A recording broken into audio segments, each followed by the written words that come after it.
Hey guys, welcome to today's live stream. We are talking a bit about education today because obviously there are so many people involved in education between students, between parents, between teachers, and obviously there are a lot of changes now since we can't be in physical classrooms. So today we have Megan. She is a teacher and she's going to give us a little bit of insight as to the differences that have kind of come up with coronavirus and just a little bit of insight as what people have been doing. So without further ado, hey Megan, how's it going? Hi, good. How are you? I'm good. I don't know what day it is. Everything seems the same and everything changes based off of what my Google Calendar says. So I don't know. How's everything with you? It's good. I would like to thank you for giving me the opportunity to actually get up, wash my hair, and do my makeup. It felt really nice for a change. It's like a sense of like normalcy, because that's one of the reasons I do this webcast, so I don't stay in sweats and stay in bed all the time. Well, I never said I wasn't in sweatpants. Fair. So, Megan, tell us a little bit about you and your background so people kind of get a little bit of an idea before we hop into the questions.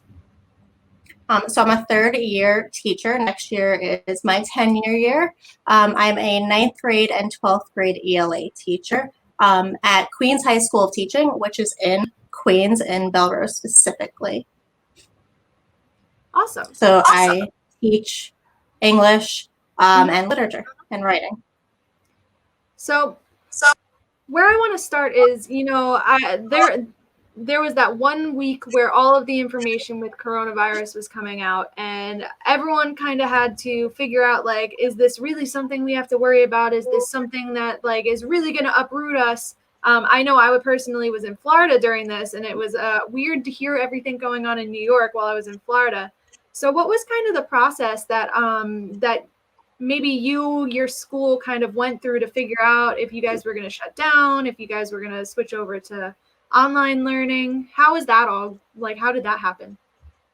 Well, once I got past the jealousy of seeing you in Florida, I was able to focus on what the next step really would be for my students and for myself. So the week of St. Patrick's Day, all of that was kind of happening.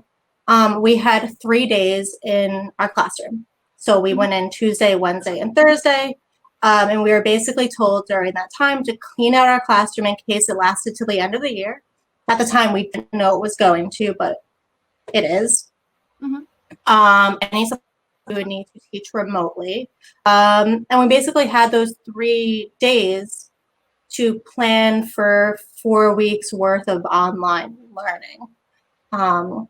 Now, we already had lesson plans obviously prepared for the next coming weeks, but they were for in the classroom. Going from teaching in the classroom to online learning is a totally different experience. Now, all of our lesson plans are going to be feasible online. So we had those 3 weeks to kind of not really grieve or cope with the fact that we weren't going to be seeing our students for what we had thought was going to be a month, and now turned into the rest of the year.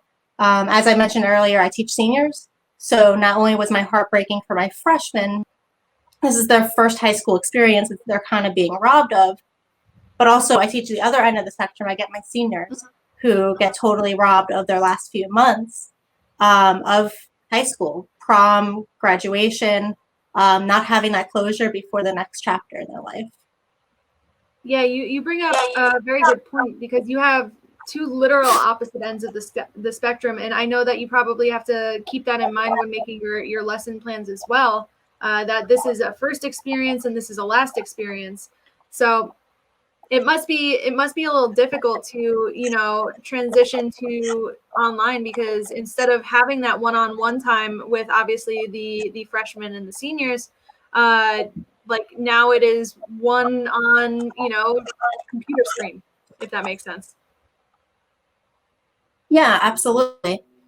I mean, not only do we have to try to make our material more friendly for online, but we also have to remember that not all of the students are going to have constant access to online either. Some of them are going to be sharing laptops, phones with other siblings, or even parents that are working from home, or going to classes at home. we have to really kind of like cater our lessons and stuff to that to make them more friendly throughout the week as well, and be a lot more lenient with late submissions, and making sure that they have all the resources that they have that they need as well to do the work. I didn't even think about that because when I grew up, we had a family computer. And nowadays, obviously, people have more laptops and more resources, but that doesn't mean every family has, a laptop per kid. So having to share and do all of that means that you can't just have a Zoom lecture and just be like, hey, this is what we're doing today, because they may not be able to attend. Do you see that as something a lot of people are dealing with? Yeah, and that's the balance that we're trying to find. I mean, it's week 5 of remote learning, and we're still constantly going back and forth and still trying to find a balance. It's really difficult. I have students that are emailing me with questions at 2:00 in the morning. Obviously, I'm not answering them because I'm asleep, but emailing me at 2:00 in the morning that I'll get when I wake up, because that's some of the only time that they have to either, be online or not have to take care of younger siblings, or even some of them live with older family members. And that doesn't even go into the other stresses that the students are going to be having at home as well. A lot of students are being affected heavily by COVID, whether they have family members that are first responders or essential workers, nurses, doctors still working. So not only are they worrying about them, but they also have maybe family members that are more susceptible to it. A lot of them with grandparents, aunts, uncles who are older. Some of them have parents and family members that were hospitalized because of COVID, and unfortunately, some of them even have family members who died. So on top of the stress of having to keep up with online work, which is very overwhelming, not only for teachers, there's a lot of grading and to keep track of for us, but on top of other stresses, it's just, another thing for the students to add that they have to deal with. It's very interesting that you say that, because if they do have, someone in their family that, may have been exposed to coronavirus, or may have had it, may have passed away, they don't have that resource like when they come into the classroom to talk to their teacher, talk to their guidance counselor. That they would have to do it via web now. So there's less of that interpersonal support system. Is there anything that you are trying to, instill in your lesson plans with the students to kind of make them feel like there's, someone to talk to, some sort of community, something along those lines? So the way that my school has it set up, we use Google Classroom, which I've been using throughout the year regardless. So the kids were already familiar with it, which is, a plus, at least. So they already know what the classroom is going to be looking like and how it's structured. But one thing I've been doing in my classroom is daily discussions. So these discussions in the classes are supposed to be obviously content related, but they also allow for, certain discussions. I'll do a check-in with them, see how they're doing. We had spring break last week, and we were required by Governor Cuomo to, continue doing activities and stuff with them. So we did more lighthearted activities. It enabled us for the discussion questions to kind of keep them a little more lighthearted, but also to check in with them, ask them, what's your favorite food? What TV show are you, binging that you can recommend for me? One of my favorites that I did was I asked them, obviously this is a time where we all are really bored. When we're bored, I don't know, like myself, I love to snack. So I asked, what's your favorite meal or your favorite go-to snack? Bonus points if they sent me pictures or recipes. So now I have like a list of tons of recipes that I get to try in my free time. But my school is also unique and has a program called Dear and Advisory, which is in one. So Dear is drop everything and read, and then Advisory is 2 out of the 5 days, where it's more connected to college career readiness, as well as social emotional well-being. So because that is a class, we still have it during remote learning. So that's also a great opportunity for the advisors, who are the teachers, to really try to, as much as we can, connect to the students, do reflection activities. And that's where we try to kind of do that social emotional check-in with them, just to make sure like how they're doing. And that's kind of the one crutch that we have to try to be there. But as you brought up, it is a great point that we do lose that interpersonal connection that you just don't get through online that you would get in the classroom. So it's kind of tough to show them like, hey, I'm still there for you, just as I would be in the classroom. I'm just not, physically there. They're less likely to reach out over online than they would be in the classroom, where they're just raising their hand and asking you a question.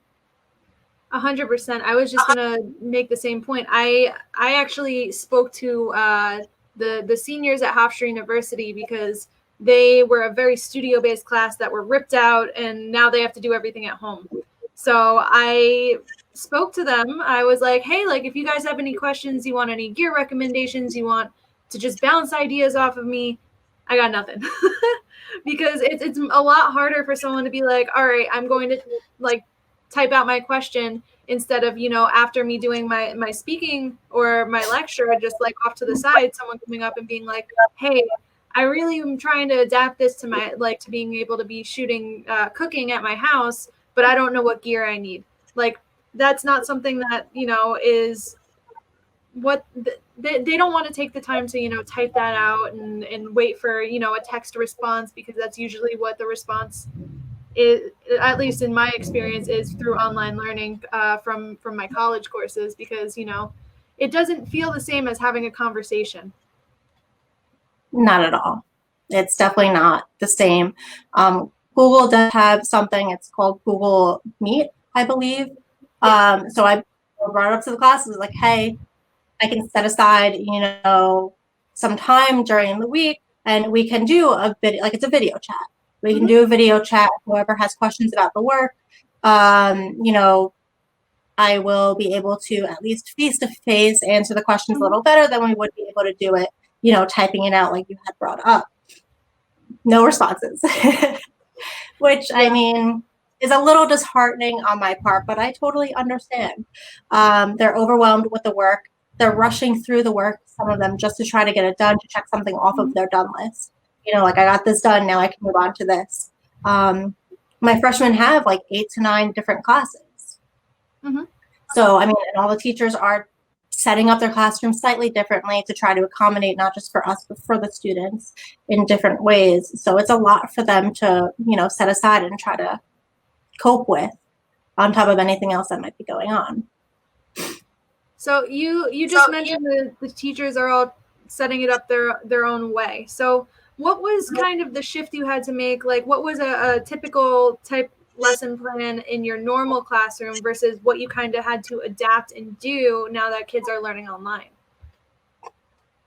So my team and I, we have a content team, which is the 3 9th grade ELA teachers. We work very closely together all year to create the plans. And we're still, conferencing to create the plans. That way the kids still do have some sort of normalcy.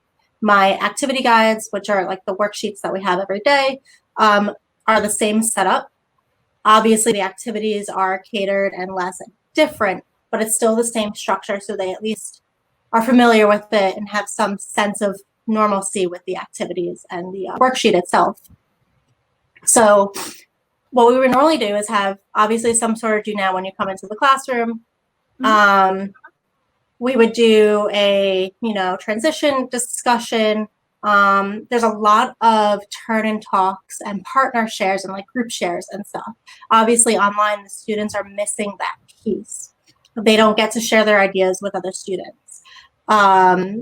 If they have any misunderstandings of any work as they're doing their classwork, it's very hard for me to see it during the classroom. I'm constantly walking around and monitoring their work.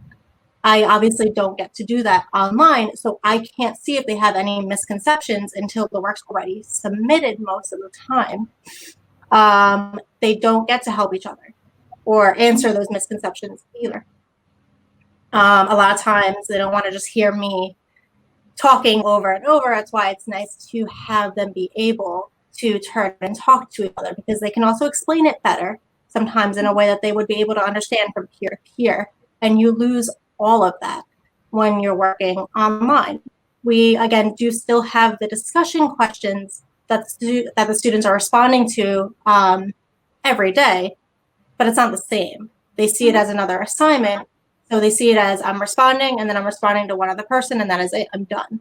They're not going through reading all the responses to see what their peers are saying like they would necessarily in a classroom. So basically, the biggest thing that is being lost is the peer learning in this process. Yeah, which, collaboration. Yeah, I there's think a huge loss. After you go first. Sorry. No. I was just going to add on. There's a huge loss of collaboration. Group projects, group work, stuff like that. All of that collaboration they would normally do with each other is lost. Yeah, that was one of the biggest things that I was hearing when I hopped in and spoke to the Hofstra seniors. Like, I know that this isn't like the typical kindergarten through 12, but with Hofstra in that certain major, it's very hands-on, very much like you have a team of 6 and you guys are helping each other, and a lot of the learning came from being on set with these people and going back and forth, and this person knows a little bit more about this, and they can explain maybe like something about camera settings that you didn't get, because they can kind of see what you need to learn and say like, oh, if you do it this way. You kind of lose that when you're doing online, because at least when I was speaking, it was just a bunch of students on Zoom just kind of like listening, but looking over this way, over that way. There was no active questions. I got one question maybe, but it was like, what piece of equipment are you using for this? And I was like, all right, like I spoke about it, but there was no like theory questions or questions about the actual content that I was saying, or anything that would spark conversation between the students, because that's not how it's set up. Everyone's muted and listening to whoever the speaker is, and it's kind of like a webinar lecture. Yeah, exactly. And again, you're dealing with college students. I have freshmen who are 15 years old, who are honestly pretty dependent. Get emails and comments constantly. Where is this? How do I do this? Where do I find this? How do I sign into this? And it's like, okay, I understand you're having difficulty with it, but it's very hard for me to field all of those questions over and over when I'm not there staring at their screen, because I don't quite know what it looks like from their end. Times with these programs, the teacher end is much different than the student end. But then I get no questions about the content itself. So like they're asking questions and reaching out sometimes, but it's like the wrong questions that they're asking. And there are a lot of online resources, especially new ones that are surfacing now because of the whole remote learning. But it's really difficult to try to experiment with these new online resources when you're not in the classroom with them. When we're in the classroom, we have the laptop cart. I can go around, help them sign in, show them what it's supposed to look like on my end on the board. When it's over remote learning and they don't understand it, they're not going to do it. They're going to lose credit for whatever assignment it was. One of the biggest things that we do in class a lot is obviously we're trying to reinforce writing skills and make them stronger writers. And the way to do that is to write, rewrite, revise, and rewrite.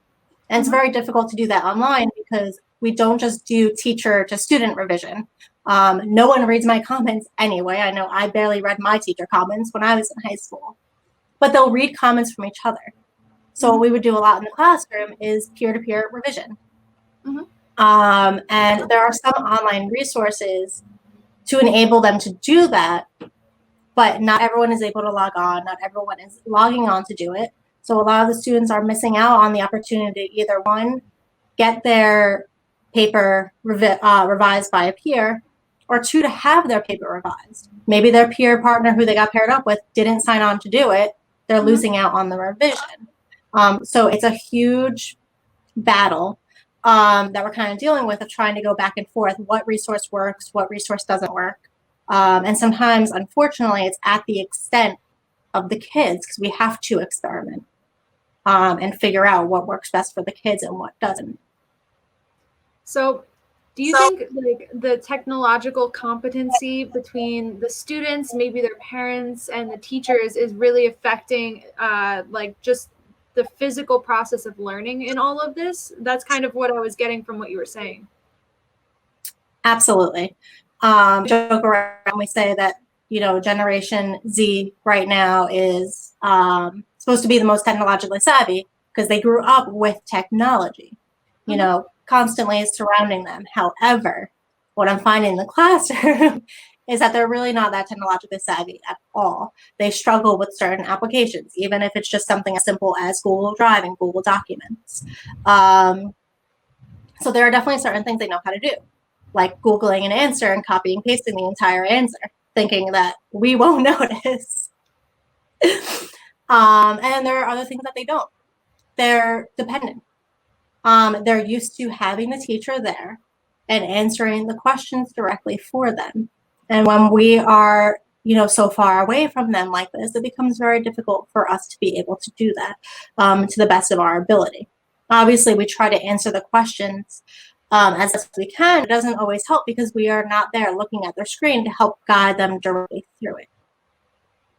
Yeah, Gen Z, like supposedly is the technological, like, I don't know, generation, but they know things like social media or how to sign into a thing or like all of those type of things. But I even have people who are in the business world that don't know how to use Dropbox or don't know how to use Google Drive. It's not something that, like Gen Z is thinking about. It's not like, oh, I need to transfer all of these files and I have to do all of these things.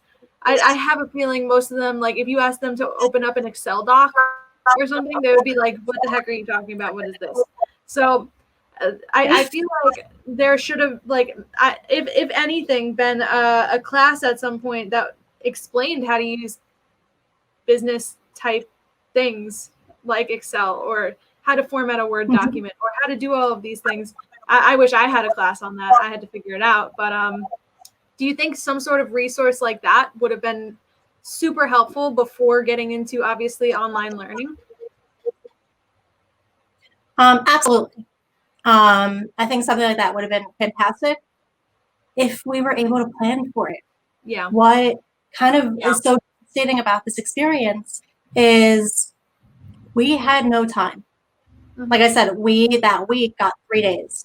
And the students weren't even allowed back into the school. So the students had that Friday before St. Patrick's Day. And I told them, have a great weekend. I will see you Monday. And that was it. I didn't get to say, like a proper goodbye, I guess, especially to my seniors. I'm not going to see my seniors again. Like, that's it. And they didn't have time to go back into the school when we were there that week to go to their lockers. They were not permitted to. So they had books and stuff in their lockers that maybe they needed. For example, we're doing pre-AP English. With pre-AP through College Board, we're given workbooks and materials. Most of them left their workbook in their locker because they didn't need it over the weekend. So we then had to resort to different resources and stuff online to try to accommodate for them because we can't punish them for not having the work. I wouldn't have even thought to bring it home. So it's just, there's this lack of closure that I, again, can't speak for all the teachers, but I know for me has been one of the more devastating parts, was just not being able to have that proper conversation with them of, hey, this is what's happening. This is what you should be doing. I will be here in the fall. I'll see you. And we didn't get time to even try to prepare them for any of that, nor were we really prepared ourselves. So let's pivot a little bit, because you mentioned that you guys aren't prepared yourselves, or weren't prepared, because obviously, and I say this literally every day on this live stream, there was no rule book for what's happening. There was no, hey, we have a pandemic response that, our school had in the back of our head if this ever happened. It just wasn't on anyone's radar because who would have thought that this would have happened? What was the general response amongst teachers, whether it's in your school or outside of the school, like when this all changed? And like, was there, you know, like you were saying with the students, like that technological barrier? Was there anything that like you kind of heard that people were going through? I mean, obviously, above it all, we're all worried about the kids. Like I said, we work in New York City. We're a New York City public school, so we deal with a ton of different demographics. Some students have access to internet, some don't. Some students have parents who are going to be home with them and be able to help them through the work. Some students have three other siblings who are also trying to navigate and go through the work. It's overwhelming for some of the situations that the students are in. So above all, we were kind of worried about what's going to happen if students don't have access to any technology or to the internet. What my school had done was during that week where we were there, for those 3 days, they had laptops that they were loaning out to any students, which is great. However, that's as long as the word gets out to the students and that all the students who need it were able to get that message. We're still dealing with students who don't necessarily have technological means to be able to sign in. So the school is doing what they can to try to get laptops and technology delivered to them as soon as they can. And so some of the biggest problems and things that we were dealing with was, first and foremost, how are we going to take care of the students who don't have the means to get online? Secondly, we're all trying to be optimistic. When they first shut down the schools, obviously Long Island shut down first. So we heard of them shutting down for 2 weeks, right? It's that dreaded 2 weeks that never ends, right? Another 2 weeks, keep going for another 2 weeks. And then de Blasio and Cuomo had shut down New York City public schools until April 20th. So it was a full month. So we're like, okay, we can last a month. We're planning for 4 weeks. That's fine. We can do it. We'll manage it. We'll do it. We'll plan out what we have to do. And then you kind of get the devastating blow of it's not going to be April 20th. It's going to be till the end of the year.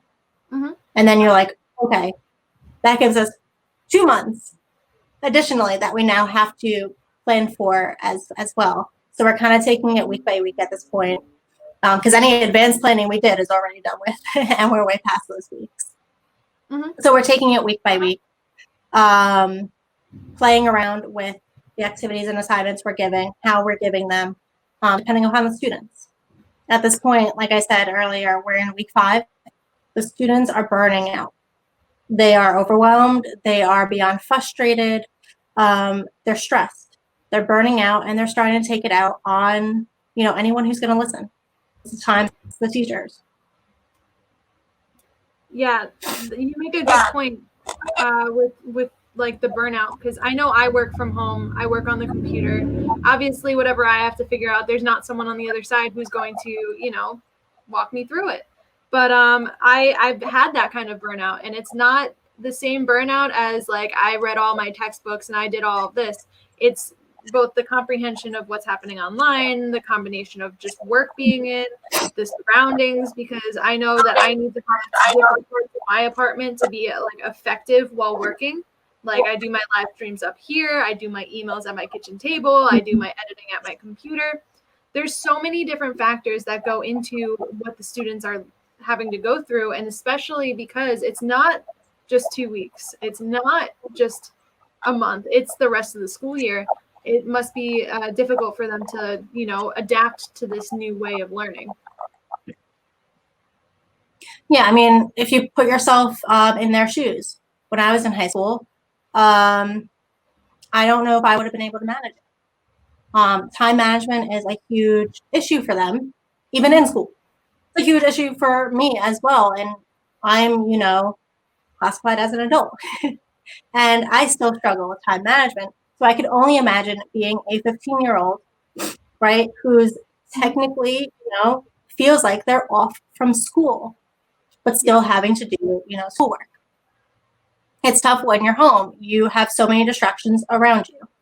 Most of them are, I'm sure, playing some sort of video game, watching shows on Netflix, whatever distractions, or maybe other personal things they have with a family. If they have younger siblings, they have to take care of. And it's very difficult for them to try to manage their time to get the work done, to do it.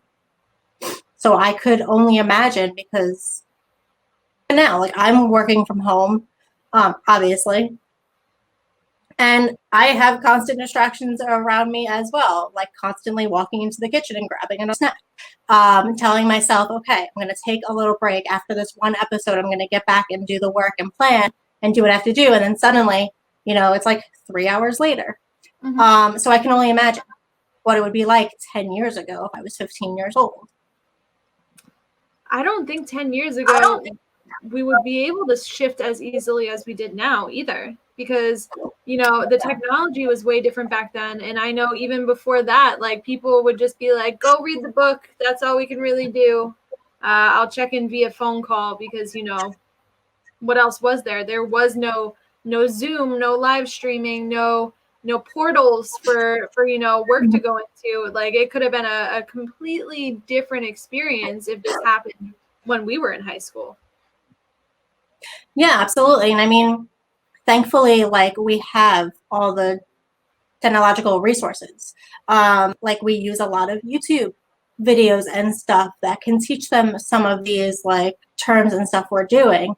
We're doing persuasive arguments. So, we're going over the rhetorical triangle. We're going over ethos, pathos, and logos. So there's tons of resources that will break it down for them. There's videos of speeches for them to watch and break down as well. If this was 10 years ago, we wouldn't necessarily have that. We are older than YouTube, and we are even older than Google, which is crazy. But if this happened in a different time, remote learning wouldn't work. Yeah, I feel like it would have been a situation where they wouldn't have been able to, teach for the most part, and it would be like a repeat a grade type thing, or a catch up in the fall type thing, which is not ideal for anyone, especially the teachers, because you would have to shove all of that information into your lesson plan that you already were creating or use each year. Yeah, well, New York State did waive the Regents exam for students, so all they have to do is they have to pass their class. If they get the credit in the class, then they technically pass the Regents, which is awesome. The English Regents is typically taken in 11th grade. My school does it in 10th grade, though. So what I'm worried about is my freshmen going into 10th grade next year. They're not going to have the same skills that they necessarily would have at the end of freshman year to enter 10th grade with, which means then that the 10th grade teachers, have to hone in on some of those skills more so than they would have had to if we had had a normal end of the year. Yeah, and it's not a case of like the kids didn't know or didn't care to learn. It's just the fact that, like, some of these things are very much easier to do in a classroom setting. So they're going to have to, instead of just gloss over a topic to make sure that the comprehension is there, they're going to have to reteach that concept if the kids are not able to grasp it over, the web. Exactly. And that's on top of, the year's worth of curriculum they already have, that they already have to try to teach them before that time. Definitely. So I want to get back to the teachers a little bit. You touched on this earlier that, it's not just the normal workday. You're getting questions at 2:00 in the morning and starting your day, at like 8, 9 o'clock in the morning to do the actual teaching. What kind of stress does that put on you as a teacher? That it's not just like that, hey, I can turn it off, like, at the end of the day. It is a whole day job now. Well, teaching to begin with is kind of an all-day job already. Yeah. When we're, already in the classroom. But there is a difference between being in the classroom and then coming home. You do turn off a little bit of it. Even if you're coming home to grade, you're still in the comfort of your home. You get a little bit more relaxed. You're maybe not as stressed. I know myself, I go in early and I left my classroom late every day because I was more productive in the classroom, getting lesson plans, making copies and stuff done. You lose all that when you work at home.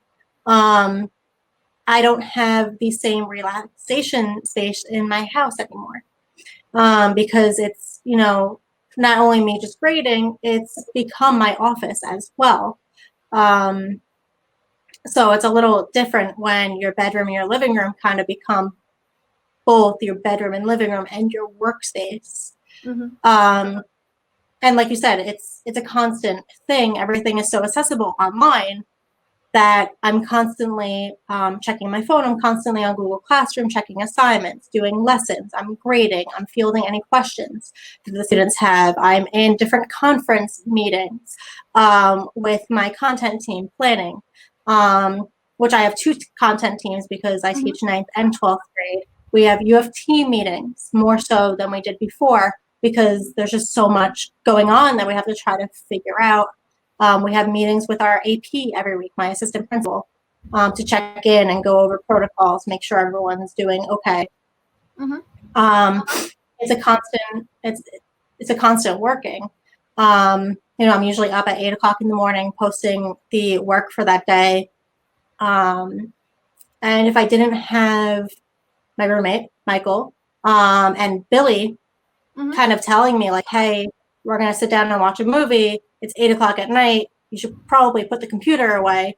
Then I would be working constantly. It's important to have those reminders to be like, hey, I know you're technically still at work because your workplace is now your home, but you're off work now. Like now's the time to kind of stop working, put it away. You will get to it tomorrow. You have to have something that's going to kind of force you to stop because you no longer have the going from your classroom to your house to kind of tell you to stop. So you need to have something that's going to signify that. Otherwise, we'd be working around the clock. Yeah, I totally understand that because I'm the same way, where I had to kind of figure out a schedule and like you mentioned earlier, time management, because I was like, oh, well, I can work on this and I can work on the SEO for my website and I can work on getting this and doing that. But at a certain point, if you just keep working and working and working, it takes a toll mentally on you. And you probably had a few of these really long work days. I know I have as well, where you're like, no, I can't go and do this because this person needs help or this person needs a response. I have to get back to this email. Having Billy and your roommate to kind of pull you out of that is really important. I kind of set a precedent for myself where at like 7:30, 8 o'clock, 9 o'clock, usually trying to make it as early as I can, I will stop emails. I will stop trying to, do all of the things at once. And I think that's something that people aren't really taking into consideration. A lot of people, whether they're teachers, whether they're working for like different kinds of businesses or industries at home, are working more and more intently than, the norm. If they were going into the office or going into school in your case. And it does like fry your brain a little bit, and it makes it a little more difficult to, take care of yourself. Would you agree? Yeah, absolutely. Especially now, I mean, it's important to take care of yourself. I know everyone's joking. I have been I go days now without washing my hair, whereas I was normally doing it, almost every day or every other day.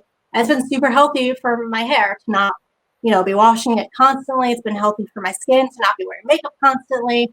So, a lot of people were excited to kind of take this time at least on the positive to, promote self-care and to be taking care of yourself.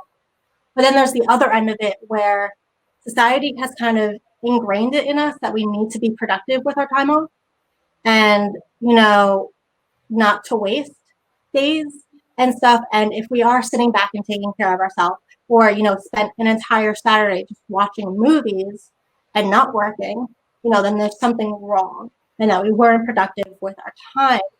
And I think teachers fall into this a lot because we are constantly, moving.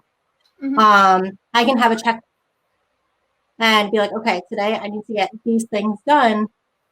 And then I'll get them done and I'll be like, okay, but then that means, I might as well get started on tomorrow's checklist because then that's less things I need to do tomorrow. Because what's really difficult about this time is what else am I doing? And that's kind of a question that a lot of people are asking themselves is, well, I'm not doing anything else and I'm bored, so I guess I might as well work. which also is not good because then that is where you kind of start to burn out. And it's important that we try to occupy our time with other things that are still productive, but not take away, but force us to kind of at least stop working for a second and to focus on ourselves or our family or our friends or something else in our life. Yeah, I am like person number one with doing that. I am working probably harder and longer than I usually did, or at least I was. And I was like, I'm gonna use this time to the most of my ability to like do all of this content, do all of this stuff, and just the reality. And this is the reality for a lot of people because like I'm waiting for unemployment to kick in. I'm not getting paid for all of this, and I still feel that drive of like, oh, I need to do things for my business. So it's just one of those things where you need to kind of put it in check and figure out what is going to be the best way for you to handle all of this, because everyone is handling everything so differently. Some people are like, oh, I love being home, this is great. And other people are like going crazy. And some people are like trying to figure out how they could be making money right now, how they can be handling all of these different curveballs that are being thrown at them. And I know obviously like teachers are getting a huge curveball right now.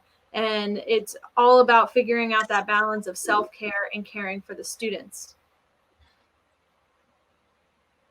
Yeah, and I mean, that's a balance that teachers are constantly trying to find, regardless of the situation, is, this idea of self care and, still working, caring about the students. But we usually took the weekends to do that.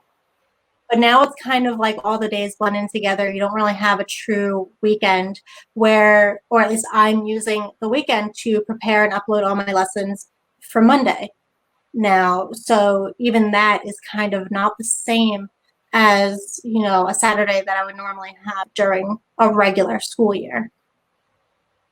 Yeah, because at least on that regular Saturday, you can be like, all right, my brain is not focused on teaching.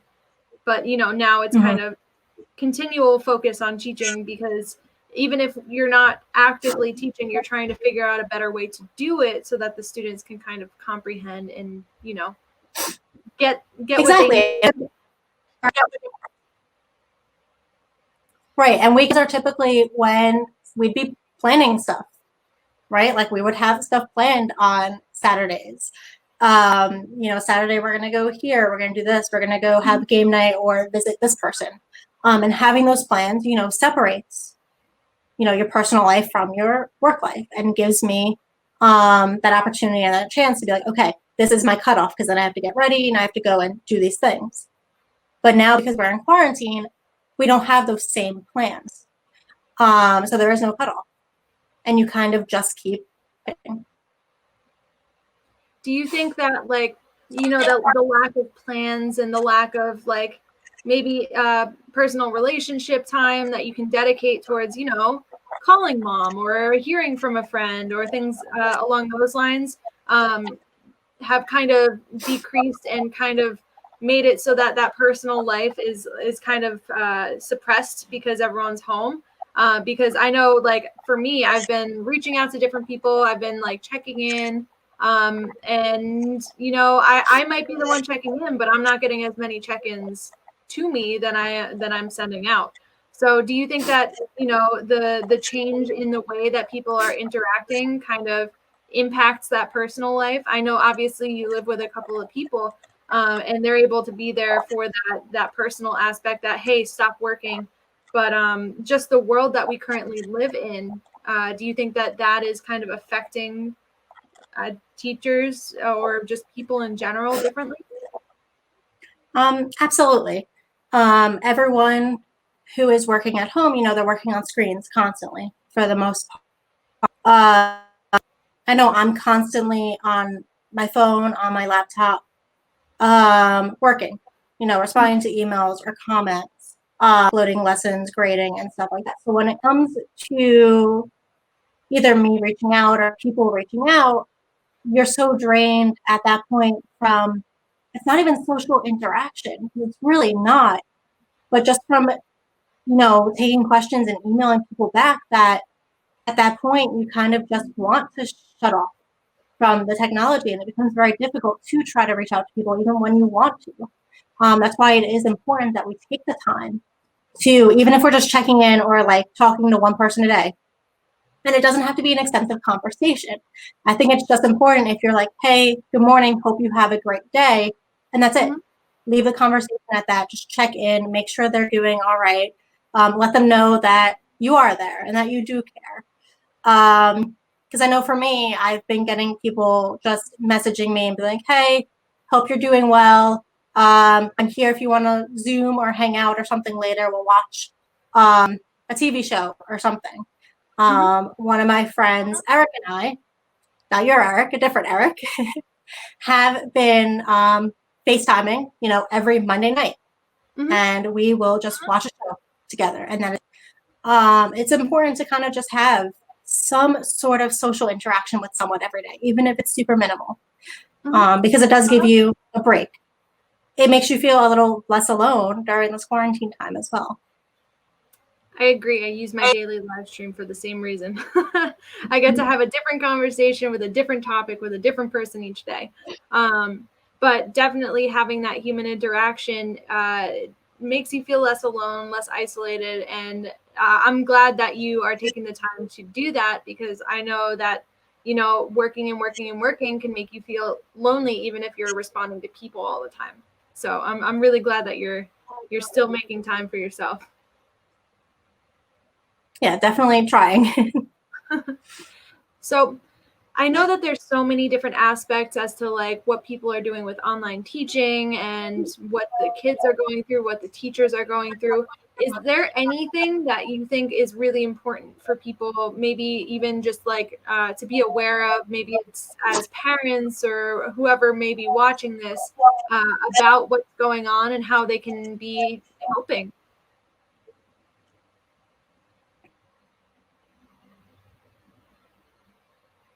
I think you might have. I'm careful with work. Even, I'm reaching out to students. If I'm posting a comment or something on my Google Classroom or stream, or responding to maybe a not so nice or slightly more aggressive comment, you need to just be a little more careful with how you're wording things. People are going through so many different things and struggles now that you don't know about, that you need to just be careful. You want to make sure that your words not be misinterpreted or don't seem a little too friendly. Whether it's a parent reaching out to a teacher reaching out to a parent or a student. As one of my coworkers had said, be nice with your comments. We don't need any more negativity in the world right now. It's important that we put on some sort of positivity, positive twist on anything that we're doing or however it is that we might be responding to something.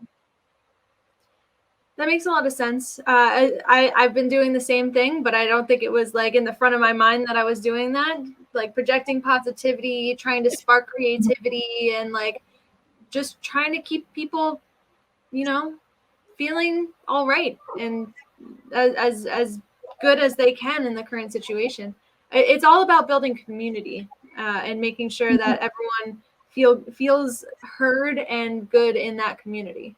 So I'm not sure how much of a community can be built on Google Classroom, but hopefully like the students are able to still feel like they're in this class together. Yeah, and that's the overall goal that we want. Not thankfully, but this happened at the end of the year. So they did have already, more than half a year to get to know each other in the classroom, get to know me in the classroom. And that does kind of help to create and hopefully withhold any community aspect that was already created in the classroom. Awesome. I hope that that's going super well for you, and I hope that they're all getting along and still keeping in touch with each other, because that's one of the goals, to have interpersonal connections. But we are coming up to that almost I guess 50-minute mark. So if you have any other things that you think should be known about what's going on in education, or final thoughts, I would love to hear any other things that you think would be super important. I think it's just important for us all to remember that at the end of the day, right? Teacher, student, parent, we're all human. And there's kind of that human aspect that's lost when you are communicating solely online. You lose kind of that human existence, that human aspect to everything that's happening. But it's important that we remember at the end of the day, like we are. You know, we're all going through different struggles. We all have different things. We're all exhibiting different emotions. So it's important just to remember that at the end of the day, you know, teacher, parent, essential worker, non-essential worker, student, anyone, we're all just human trying to survive and get by. Yeah, we're all going through this together. There is not one person that is going through this crazy thing that, you know, is alone, because we're all going through this crazy thing. So just keeping that communication open with people, creating that community, treating everyone like a human. I know that there's been some crazy stories out at, like, you know, the grocery store and stuff, but just keeping that in mind is super important. And I'm really glad that you brought that up. So let's wrap this up. And I'm so glad that you were able to come and visit us today and give us a little bit of insight as to what's happening. And obviously, like, there are so many different teachers in so many different situations around the country. I know that you happen to be in one of the hot spots where you're teaching, so you have some complications and things that you are working on there.